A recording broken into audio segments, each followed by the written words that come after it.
आकाशवाणी गोरखपुर से प्रादेशिक समाचार।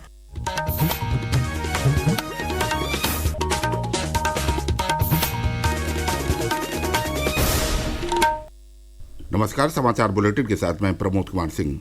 पहले मुख्य समाचार। मुख्यमंत्री योगी आदित्यनाथ ने रामलला के विग्रह की प्राण प्रतिष्ठा की पहली वर्षगांठ पर 3 दिवसीय भव्य समारोह का किया शुभारंभ। देशवासियों को शुभकामनाएं देते हुए प्रधानमंत्री ने कहा, हमारी संस्कृति और अध्यात्म की महान धरोहर है श्री राम मंदिर। कन्नौज रेलवे स्टेशन पर निर्माण के दौरान शटरिंग गिरने से 28 मजदूर हुए घायल।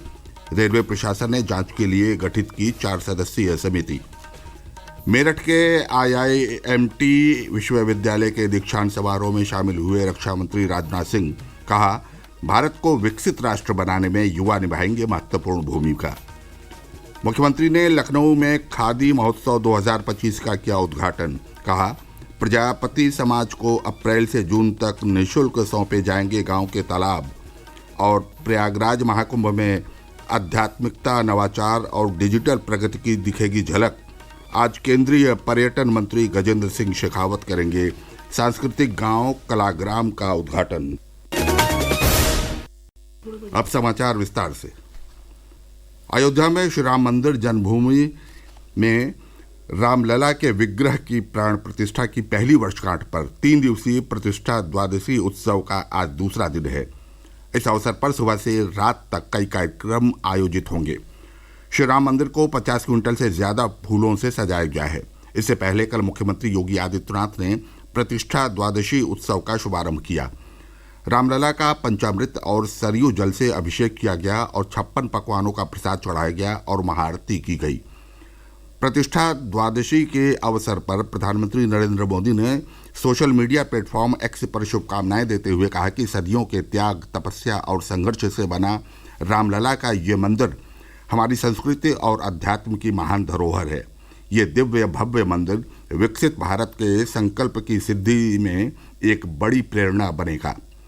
उधर अयोध्या के अंगद किला पर आयोजित समारोह को संबोधित करते हुए मुख्यमंत्री योगी आदित्यनाथ ने प्रधानमंत्री को धन्यवाद देते हुए कहा कि 1 साल पहले आज ही के दिन प्रधानमंत्री के नेतृत्व में श्री राम जन्मभूमि पर रामलला की मूर्ति का प्राण प्रतिष्ठा कार्यक्रम संपन्न हुआ था। मुख्यमंत्री ने कहा कि श्री राम मंदिर के लिए लोकतांत्रिक तरीके से और संविधान के दायरे में रहकर एक लंबा आंदोलन चला।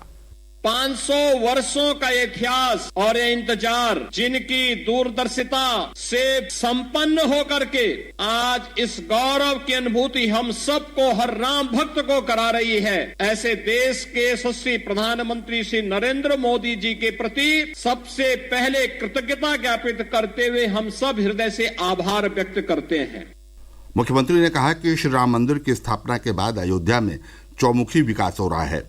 आने वाले समय में अयोध्या दुनिया का सबसे वैभवशाली नगर बनेगा।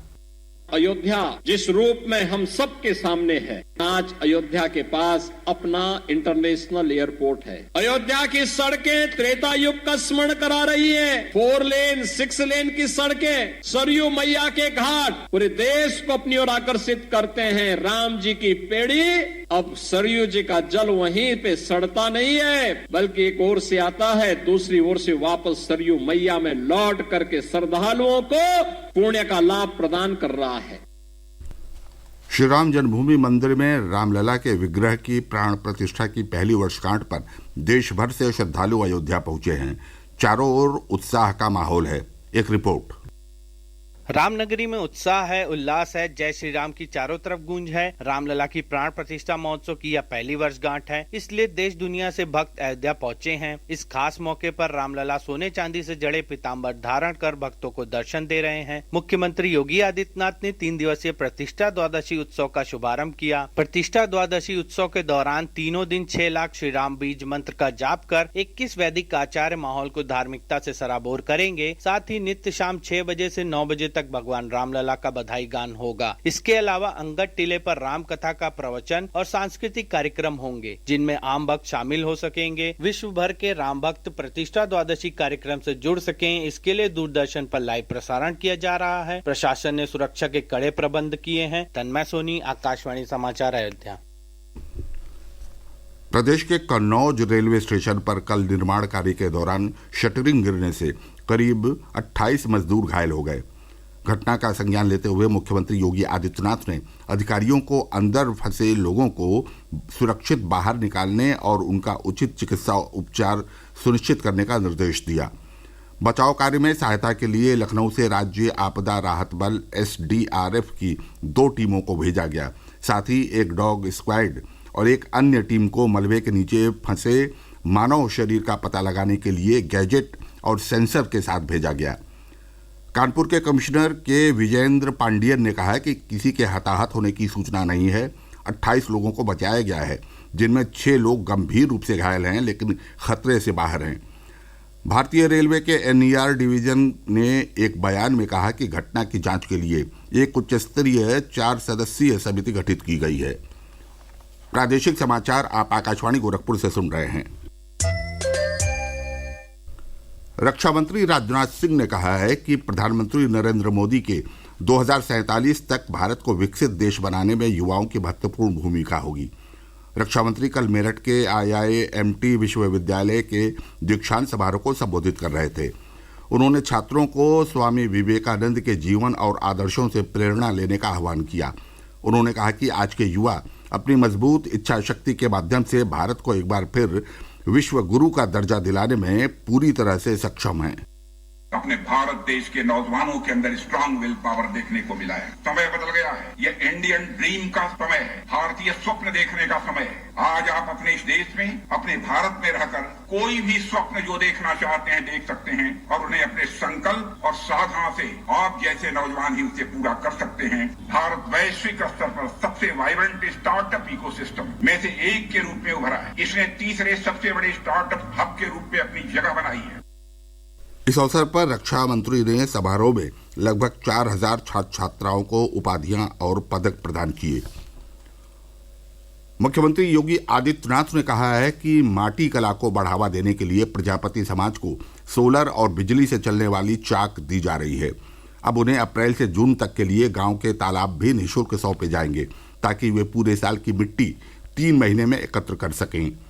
मुख्यमंत्री ने कल लखनऊ के इंदिरा गांधी प्रतिष्ठान में खादी महोत्सव 2025 का उद्घाटन करते हुए कहा कि दीपावली और होली में मिट्टी के बने उत्पादों की मांग बढ़ रही है। ऐसे में प्रजापति समाज को तालाब मिलने से वे अधिक उत्पादन कर सकेंगे और बाजार में बेचकर अच्छी आय प्राप्त कर सकेंगे। श्री योगी ने कहा कि खादी हमारे देश के स्वाभिमान का प्रतीक है। राष्ट्रपिता महात्मा गांधी ने स्वाधीनता के आंदोलन को खादी से जोड़ा और अंग्रेजों के उत्पादों का बहिष्कार किया। हमारी सरकार ने पिछले 7 साल में खादी एवं ग्रामोद्योग बोर्ड के माध्यम से 3.5 लाख युवाओं को रोजगार से जोड़ा है।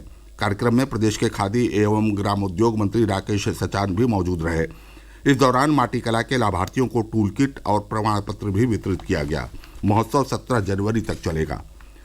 प्रयागराज में कल से शुरू हो रहे महाकुंभ में इस बार आध्यात्मिकता, नवाचार, परंपरा और डिजिटल प्रगति की झलक एक साथ देखने को मिलेगी। आयोजन के दौरान साइबर खतरे से निपटने के लिए भी विशेष प्रबंध किए गए हैं। महाकुंभ में साइबर पेट्रोलिंग के लिए 56 साइबर विशेषज्ञ तैनात किए गए हैं। धोखाधड़ी वाली वेबसाइट, फर्जी सोशल मीडिया प्लेटफॉर्म और फर्जी मोबाइल लिंक जैसे साइबर खतरों से निपटने के लिए महाकुंभ साइबर पुलिस स्टेशन की स्थापना की गई है। हेल्पलाइन नंबर 1920 भी जारी किया गया है। उधर आज शाम केंद्रीय संस्कृति एवं पर्यटन मंत्री गजेंद्र सिंह शेखावत संगम की रेती पर विशेष सांस्कृतिक गांव कलाग्राम का उद्घाटन करेंगे। 12 ज्योतिर्लिंगों के आकार में तैयार अनोखे कलाग्राम का उद्देश्य भारतीय लोक कला, संस्कृति और परंपराओं को जीवंत मंच प्रदान करना है। और अंत में बुलेटिन का मुख्य समाचार एक बार फिर।